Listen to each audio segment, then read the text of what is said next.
Friend वर्षा। आज की इस वीडियो में हम यहाँ पर बात करेंगे 1000 क्वेश्चन सीरीज की। Hello friends, welcome back to my channel. मैं हूँ आपकी फ्रेंड वर्षा। आज की इस वीडियो में हम बात करेंगे 1000 सीरीज की, जिसमें हम डेली 25 क्वेश्चंस डिस्कस करते हैं। तो स्टार्ट करते हैं वीडियो को। आपको पसंद आती है तो लाइक कीजिए, फ्रेंड्स के साथ शेयर कीजिए, और किसी भी तरह की कोई भी क्वेरी हो तो जरूर बताइएगा। स्टार्ट करते हैं वीडियो। देखिए, यहाँ पर हम क्वेश्चन स्टार्ट करते हैं। What is the method use to determine wage differential. अब इसमें से हम कौन सा मेथड वेज डिफरेंशियल में यूज करेंगे? Merit rating, job design, job evaluation, या फिर जॉब एनालिसिस? जल्दी से आंसर करिए।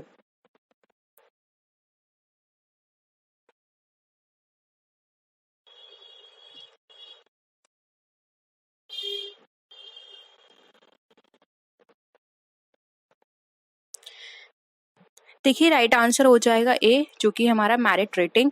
Job design, job evaluation and job analysis ये कोई हमारा वेज डिफरेंशियल के मेथड नहीं है, ठीक है। वेज डिफरेंशियल जो हम चेक करते हैं वो है हमारा मेरिट रेटिंग से। हमारे जो वैसे डिफरेंट हमारे पास मेथड हैं जिससे हम अपने वेज को कैलकुलेट कर सकते हैं कि किसको कितना वेज देना है। जैसे कि मिनिमम वेज रेट हो गया, एवरेज वेज रेट हो गया, मैक्सिमम वेज रेट हो गया, यानी कि हमें उन्हें किस हिसाब से वेज प्रोवाइड करनी है, ठीक है। तो यहाँ पर मेरिट रेटिंग हमारा आंसर सही होगा। नेक्स्ट क्वेश्चन है, which of the following statement is false, यानी कि इसमें से आपको बताना है कौन सा स्टेटमेंट फॉल्स है। फर्स्ट है, closing stock given in the trial balance is shown in the profit and loss account. Second है, depreciation affects the value of the assets. Third है हमारा, interest on drawings is an income for business. And fourth है हमारा, net profit is a liability of to the concern. बताइए कौन सा option इसमें हमारा फॉल्स है।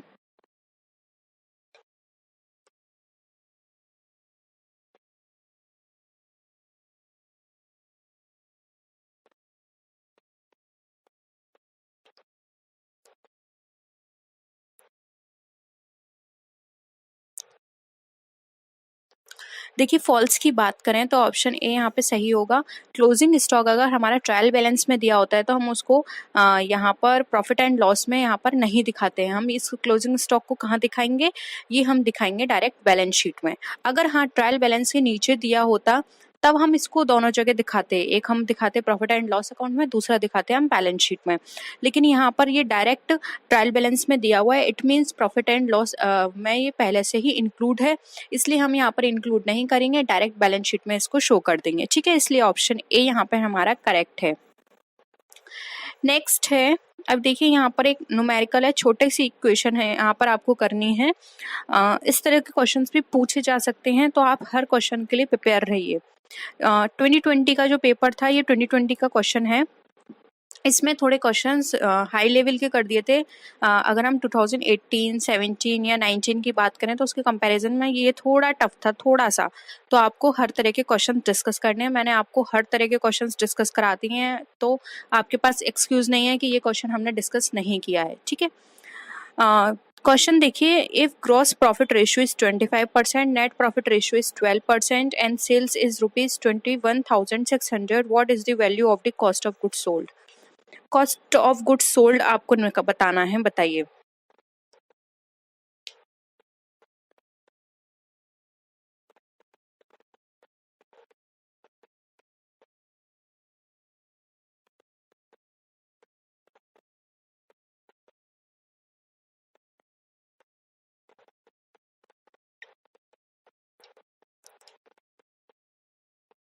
सॉल्व करिए, फिर मैं करती हूँ सॉल्व।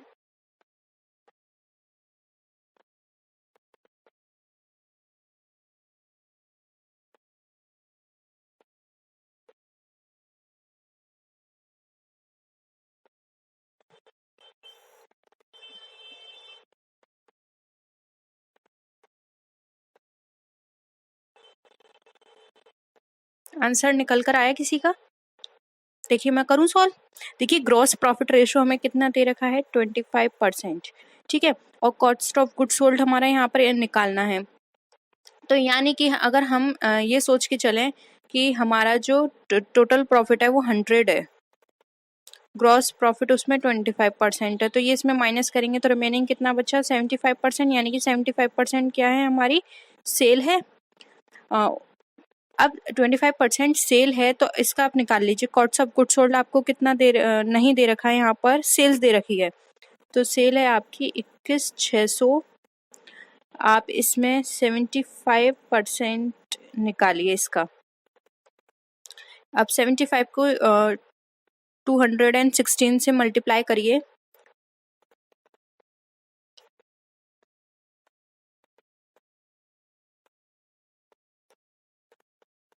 देखिए आपका आंसर निकल कर आ जाएगा 16,200, यानी कि कॉस्ट ऑफ गुड्स सोल्ड आपकी कितनी आ गई, 16,200। ठीक है,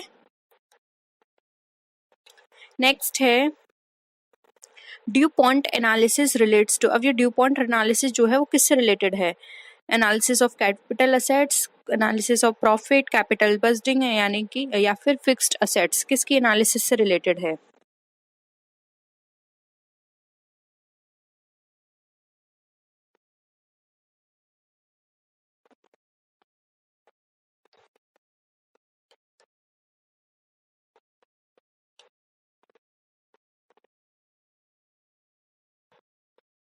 आंसर करिए जल्दी। देखिए राइट आंसर हो जाएगा बी, एनालिसिस ऑफ प्रॉफिट। देखिए डू पॉइंट कंपनी एक ये यूएसए की कंपनी है और ये चेक करती हैं या ये पता लगाती हैं कि जो हमारा जो नेट प्रॉफिट है उस पर कौन कौन से फैक्टर्स उसको अफेक्ट करते हैं, और ये किस तरह से पता लगाएंगी, तो ये चार्ट प्रिपेयर करती हैं जिसके थ्रू ये पता लगाती हैं कि हमारा जो नेट प्रॉफिट है वो किससे अफेक्ट हो रहा है। तो ये जो चार्ट है उसको हम बोलते हैं ड्यू पॉइंट चार्ट, इसीलिए यहाँ पर इसका जो आंसर हो जाएगा वो होगा एनालिसिस ऑफ प्रॉफिट, क्योंकि यहाँ पे प्रॉफिट की एनालिसिस की जाती है इसके अंदर। ठीक है, नेक्स्ट क्वेश्चन है which of the following statement is true.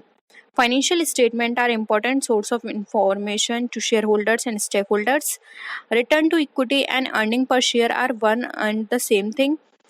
In calculating asset test ratio, inventory is not included in current assets. या फिर फोर्थ है हमारा debt equity ratio is a measure of long term solvency of a firm. बताइए कौन सा statement आपको इसमें से ट्रू लगता है।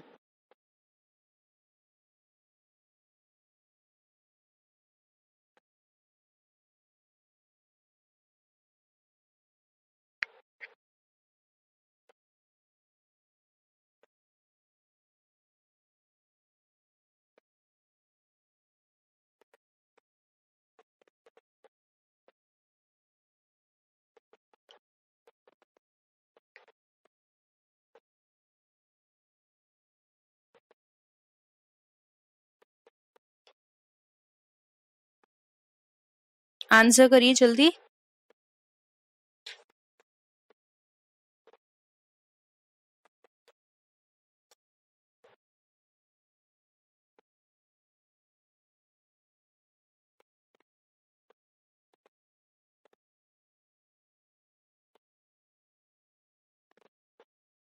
देखिए एक मिनट, यहाँ जो ऑप्शन वन, देखिए आपके क्वेश्चन के अकॉर्डिंग इसको थोड़ा चेंज करते हैं क्योंकि आंसर ऐसे नहीं आ पाएगा। इज नॉट ट्रू कर लीजिएगा। कैसा इज नॉट ट्रू, यानी कि कौन सा इसमें ट्रू नहीं है वो बताना है। सॉरी, अभी मैंने ऑप्शंस पढ़े तब मुझे दिखाई दिया ये इस तरह का नहीं होगा।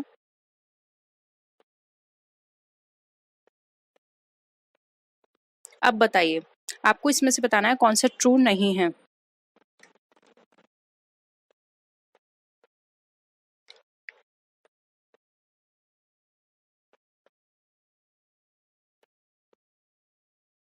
देखिए यहाँ पर ऑप्शन बी जो है वो हमारा ट्रू नहीं है, क्योंकि यहाँ पर बोला गया है return to equity and earning per share one and the same thing. ऐसा तो बिल्कुल नहीं है, इक्विटी का रिटर्न और earning per share same thing नहीं हो सकती। रिटर्न टू इक्विटी का ये बताता है कि इक्विटी पर कितना रिटर्न मिल रहा है, यानी एक शेयर होल्डर फंड जो होता है वो हम ये यहाँ पर कैलकुलेट करते हैं रिटर्न ऑन इक्विटी के थ्रू। तो और यहाँ पर जो हम बात कर रहे हैं नंबर ऑफ शेयर्स, यहाँ पर ये यूज़ किया जाता है अर्निंग पर शेयर, यानी कि नंबर ऑफ शेयर्स पे कितनी पर शेयर की अर्निंग हो रही है हमारी। तो दोनों यहाँ पर अलग चीज़ है, यहाँ पर वो शेयर होल्डर्स के पॉइंट ऑफ व्यू से बात की जा रही है और यहाँ पर कंपनी के पॉइंट ऑफ व्यू से बात की जा रही है कि अर्निंग पर शेयर कितना निकल कर आ रहा है। ठीक है, तो ये यहाँ पर अलग चीज़ है। ऑप्शन ए हमारा ट्रू है क्योंकि यहाँ पर फाइनेंशियल स्टेटमेंट से हमारे शेयर होल्डर्स को हेल्प मिलती है, तभी वो फाइनेंशियल स्टेटमेंट को देखकर ये जज करते हैं कि हाँ अब हमें इस कंपनी में इन्वेस्ट करना है या नहीं। सेम उसी तरह से स्टेक होल्डर्स वो होते हैं जिनका इंटरेस्ट होता है कंपनी में। अब देखिए स्टेक होल्डर्स कस्टमर हो सकते हैं, स्टेक होल्डर्स कंपनी हो सकती हैं अदर कंपनी, या फिर स्टेक जो इन्वेस्ट कर रही हैं, एंड स्टेक होल्डर्स गवर्नमेंट भी हो सकती है। अब एंड थर्ड भी हमारा सही है क्योंकि asset turn ratio inventory is not included in current assets. ये भी सही है कि इन्वेंट्री को हम करंट असेट्स के अंदर इंक्लूड नहीं करते हैं एसिड टेस्ट रेशियो की बात करें, क्योंकि वहाँ पर क्या करते हैं, आपने देखा होगा जब हम current asset test ratio calculate करते हैं तो करंट असेट्स जो होती है उसमें से हम स्टॉक और प्रीपेड एक्सपेंसेस को माइनस कर देते हैं, तो स्टॉक जो है वो हमारा इन्वेंट्री ही है। एंड थर्ड ऑप्शन है हमारा debt equity ratio is measure of long term solvency of a firm. Yes ये बिल्कुल सही है, इसलिए यहाँ पे नॉट ट्रू है, तो ऑप्शन बी हमारा राइट आंसर हो जाएगा। ठीक है, नेक्स्ट क्वेश्चन है treasury bill period is generally. अब जो ट्रेजरी बिल होता है उसका पीरियड जर्नली कितना होता है, 91, 182, 364 या फिर ऑल ऑफ दीज।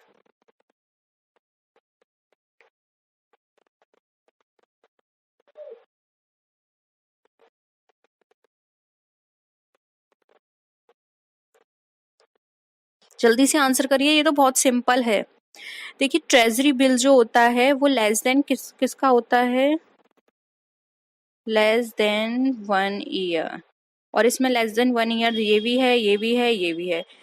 तो यहाँ पर क्या हो जाएगा, पीरियड जर्नली इसका कैसा होता है, जल्दी से आंसर करिए। अब तो मैंने ऑप्शंस आपको बता दिए, सी यहाँ पर राइट आंसर हो जाएगा, क्योंकि इसमें जर्नली पीरियड पूछा है तो हम पीरियड इसको इंक्लूड करेंगे क्योंकि ये सब तो इसके अंदर इंक्लूड हो गए हैं। ठीक है, तो जर्नली जो है 364 है, ये इसकी कम की डेट है, यानी कि एक तरह से आपको मैक्सिमम बताना है, इसलिए यहाँ पर जो आपका आंसर होगा वो होगा यहाँ पे ऑप्शन 3। ठीक है,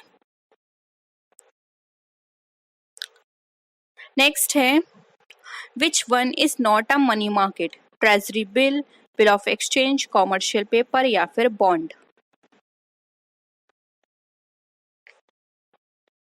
आप इसको ऐसे भी कर सकते हैं कि मनी मार्केट में कौन सी सिक्योरिटीज ट्रेड की जाती हैं, लॉन्ग टर्म सिक्योरिटी की शॉर्ट टर्म सिक्योरिटी, उससे भी आप ये आंसर कर सकते हैं। दोनों के आंसर सेम ही है, बस घुमा के थोड़ा क्वेश्चन कर दिया है।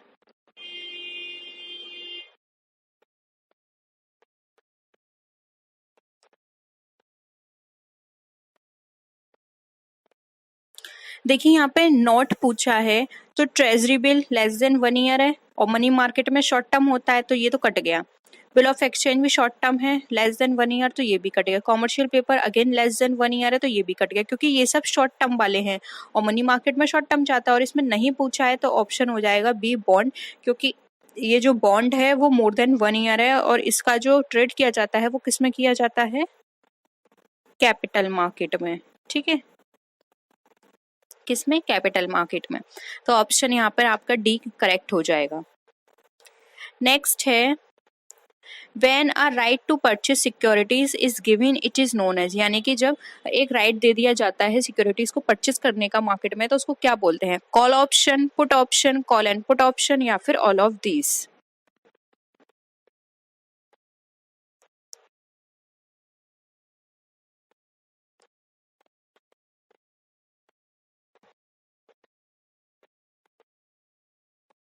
जल्दी से आंसर करिए, बहुत सिंपल है ये, मैं आपको बहुत बार ये चीजें समझा चुकी हूँ, प्लीज अब इस तरह की गलतियां मत करिए। देखिए राइट आंसर हो जाएगा ए, परचेस के लिए अगर राइट मिलता है तो उसे बोलते हैं कॉल ऑप्शन, और अगर सेल के लिए राइट मिलता है तो वो उसे बोलते हैं पुट ऑप्शन, यानी कि अगर किसी को राइट मिल जाता है कि अपनी सिक्योरिटी सेल कर सकता है तो उसे बोलते हैं पुट ऑप्शन, और जिसमें सेल और परचेस दोनों का उनको राइट मिल जाता है तो उसे बोलते हैं कॉल एंड पुट ऑप्शन। लेकिन हमें यहाँ पर परचेस पूछा गया है इसलिए यहाँ पर कॉल ऑप्शन हमारा राइट आंसर हो जाएगा। ठीक है, नेक्स्ट है which of the following statement is true, Net new issue market deals with new securities, new issue market deals with existing securities, new issue market deals with listed securities या फिर new issue market deals with only debt securities, बताइए। New issue market का मतलब यहाँ पर ये है primary market जिसमें फर्स्ट टाइम सिक्योरिटीज को लिस्ट किया जाता है या फिर ट्रेड किया जाता है, ठीक है। बताइए कौन सा स्टेटमेंट आपको यहाँ पे सही लगता है। अभी तो मैंने आपको एक क्लू भी दे दिया, उससे भी आप समझ सकते हैं इसका आंसर। देखिए राइट आंसर हो जाएगा ए, क्योंकि अभी मैंने आपको बताया था न्यू इश्यू मार्केट में जो न्यू सिक्योरिटीज होती हैं उनको डील किया जाता है, इसलिए ऑप्शन ए यहाँ पे हमारा करेक्ट है। एग्जिस्टिंग नहीं होता और ना ही लिस्टेड और ना ही ओनली डेट सिक्योरिटीज, ठीक है। ये सिर्फ न्यू के बेसिस पे काम करता है, जो सिक्योरिटीज न्यू है उनकी ट्रेडिंग होगी वहां पर। नेक्स्ट है the balance of trade refers to income receipt minus income payment on investment, the balance of unilateral transfer, merchandise export plus service export, merchandise export minus merchandise imports। बताइए।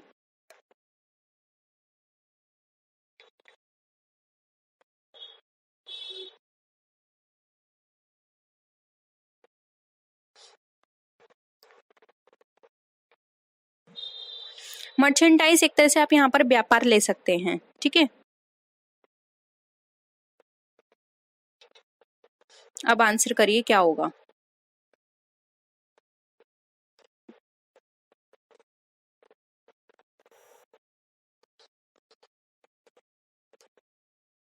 क्या लगता है इसको, इसका आंसर आपको सिंपल है, आप बहुत बार कर चुके हैं इस तरह के क्वेश्चंस।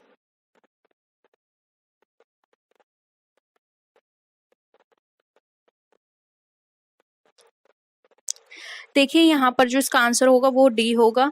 जब हमारा एक्सपोर्ट और इंपोर्ट इनकी यहाँ पे रिलेशनशिप देखी जाती है, यानी कि एक्सपोर्ट में से माइनस किया जाता है इंपोर्ट को, तो उसको बोलते हैं बैलेंस ऑफ ट्रेड। और हमारे इंडिया का बैलेंस ऑफ ट्रेड हमेशा कैसा रहता है, नेगेटिव रहता है, ठीक है। यानी कि एक्सपोर्ट ज्यादा रहता है, इंपोर्ट कम रहता है, ठीक है। नेक्स्ट है यूज ऑफ साइन कार्ड। अब साइन कार्ड जो होता है कहाँ यूज किया जाता है, card indexing, vowel, letter book indexing या फिर क्रॉस इंडेक्सिंग।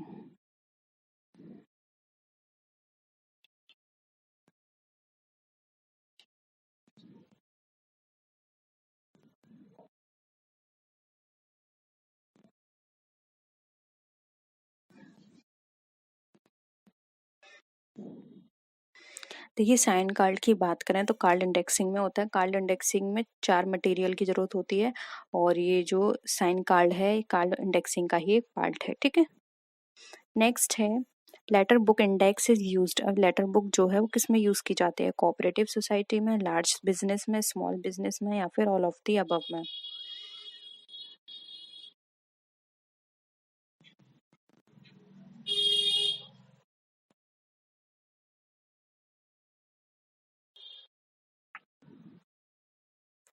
लेटर बुक की बात की जा रही है तो देखिए सी आंसर हो जाएगा, क्योंकि लेटर बुक में आपके सारे डॉक्यूमेंट कैसे आएंगे, ए बी सी। और अगर ए से ही ये मान के चलिए आपके पास 1000 डॉक्यूमेंट है तो पूरे जेड तक कितने सारे हो जाएंगे, तो उनको फाइंड आउट करना मुश्किल है, या 1000 से ज़्यादा भी हो सकते हैं। तो एक स्मॉल बिजनेस में सही रहेगा, अगर 100 भी हैं तब भी इतनी प्रॉब्लम नहीं होगी। तो स्मॉल बिजनेस के लिए लेटर बॉक्स वाली इंडेक्सिंग बिल्कुल करेक्ट है, ठीक है। नेक्स्ट है what is the main objective of commercial bank, provide services, earn profit, welfare of public pupil या फिर all of these।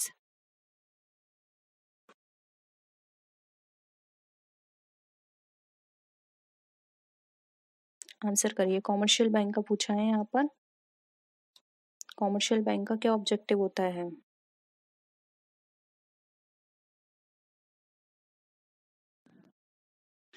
देखिए कॉमर्शियल बैंक की बात की गई तो इसका मेन पर्पस होता है अर्न करना प्रॉफिट, और अगर इसके जगह कोऑपरेटिव बैंक पूछा गया होता है तो कोऑपरेटिव बैंक का काम होता है सोसाइटी की हेल्प करना, वेलफेयर ऑफ द पीपल और प्रोवाइड सर्विसेज, ठीक है। लेकिन कॉमर्शियल पूछा है तो ऑप्शन बी यहाँ पे हमारा करेक्ट हो जाएगा। नेक्स्ट है बहुत ही कॉमन क्वेश्चन है, इंडिया की सेंट्रल बैंक आपको बतानी है। अब देखिए कंफ्यूज करने के लिए आपको ऑप्शन कैसे दिए हैं, एक दिया central bank of India, reserve bank of India, Indian bank and union bank. कई बार क्या होता है स्टूडेंट जल्दी में कि यार ये तो बहुत इजी है, जल्दी से इस तरह आंसर करते हैं कि वो गलत कर देते हैं। बताइए। बी हो जाएगा reserve bank of India. Central bank तो इंडिया की नहीं है, सेंट्रल बैंक तो हर कंट्री की एक है, नाम ही सेंट्रल है, लेकिन वो सेंट्रल बैंक है कौन सी, वो है reserve bank of India. India की पूछा है तो वो है रिजर्व बैंक। कई लोग स्टूडेंट जल्दी जल्दी में सेंट्रल बैंक पर भी टिक लगाए आएंगे, जो कि गलत है, ठीक है। तो ऑप्शन बी यहाँ पे सही होगा। नेक्स्ट है रिटेल ट्रेडर्स परचेस गुड। अब जो रिटेल ट्रेडर्स हैं वो किससे परचेस करते हैं, होलसेलर से, फ्रॉम कस्टमर, सेल्फ प्रोडक्शन या फिर फ्रॉम प्रोड्यूसर, बताइए। रिटेल की बात की जा रही है।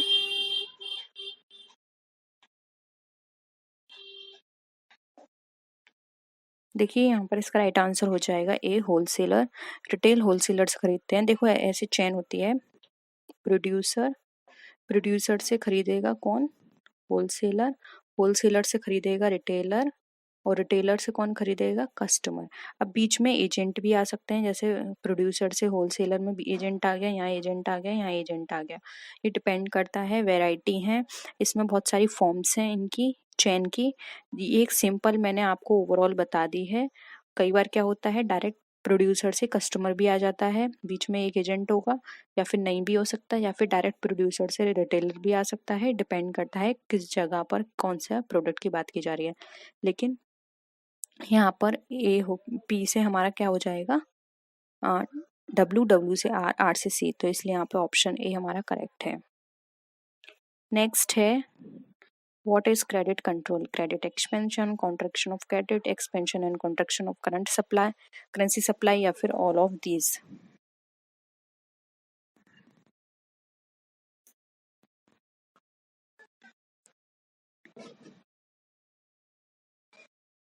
देखिए आंसर करिए, ठीक है।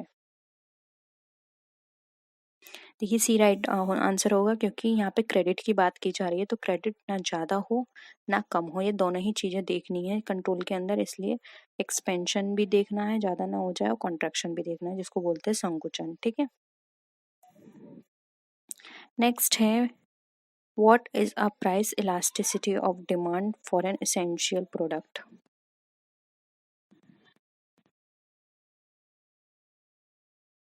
0, 1, more than 1, less than 1।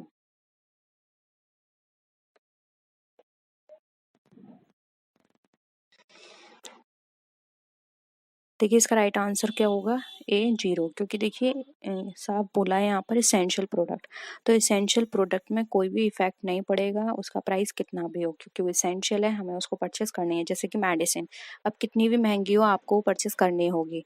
Salt महंगा है फिर भी आपको परचेस करना है, लेकिन ये चीज़ें ऐसी हैं कि इनके प्राइस कम होने पर आप इनको ज़्यादा भी परचेस नहीं कर सकते। मेडिसिन कोई एक्स्ट्रा परचेस नहीं करके रखेगा, सॉल्ट कोई परचेस करके नहीं रखेगा, ठीक है। तो कुछ ऐसी चीज़ें हैं जो प्राइस कम हो या ज़्यादा हो आप पे कोई उसका इफेक्ट नहीं पड़ेगा, आपके लिए वो जितनी डिमांड पहले थी उतनी ही आगे बनी रहेगी, ठीक है। नेक्स्ट है which economist gave the definition of economics as welfare.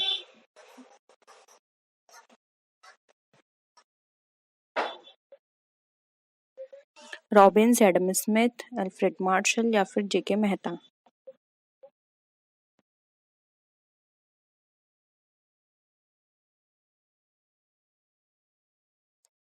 जल्दी बताइए।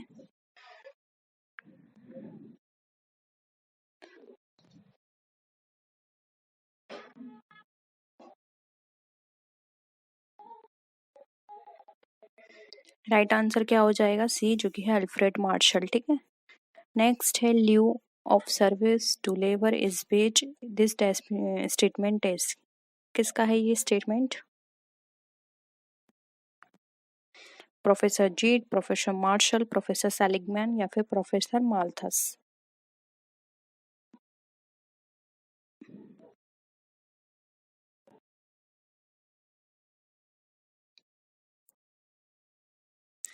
अगेन ये स्टेटमेंट भी दिया है प्रोफेसर मार्शल ने, ठीक है।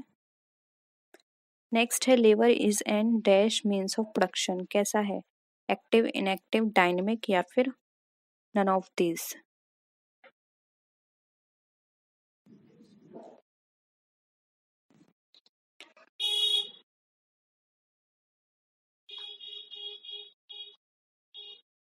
एक्टिव है, क्योंकि देखिए ये चल सकता है, मूव हो सकता है, ठीक है, सांस लेता है, तो ये एक्टिव है।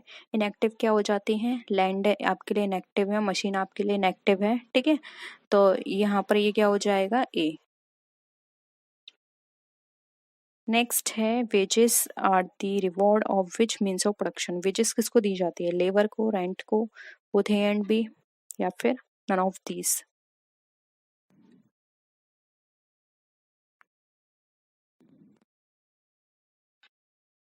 आंसर करिए जल्दी।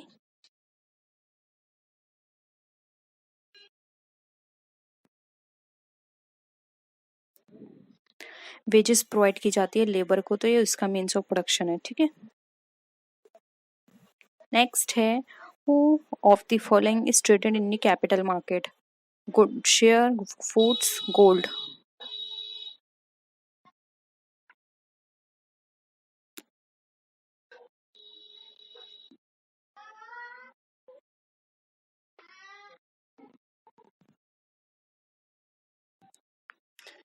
देखिए राइट आंसर हो जाएगा ए, जो कि है शेयर। शेयर और बॉन्ड ये हमारे यहाँ पर बेचे और खरीदे जाते हैं, ठीक है। शेयर्स हो गए, डिवेंचर्स हो गए। नेक्स्ट है which of the following can be converted into capital market? Capital market में क्या कन्वर्ट कर सकते हैं? Currency in security, securities in currency. बताइए।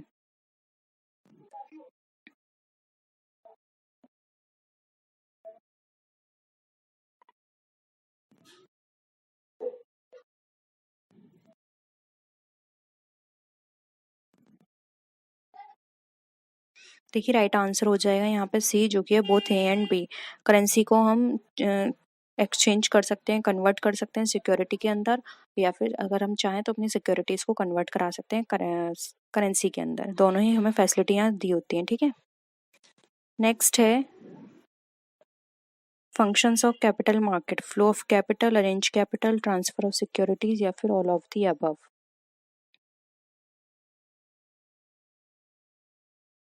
क्या होता है कैपिटल मार्केट का function?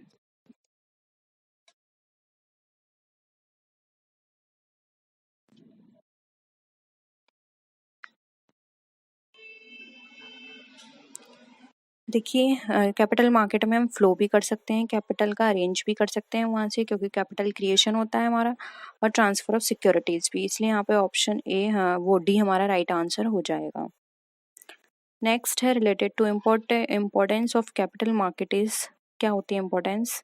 Assistance in industrial development, increase in capital formation, dual role operation, या फिर ऑल ऑफ दी अबव।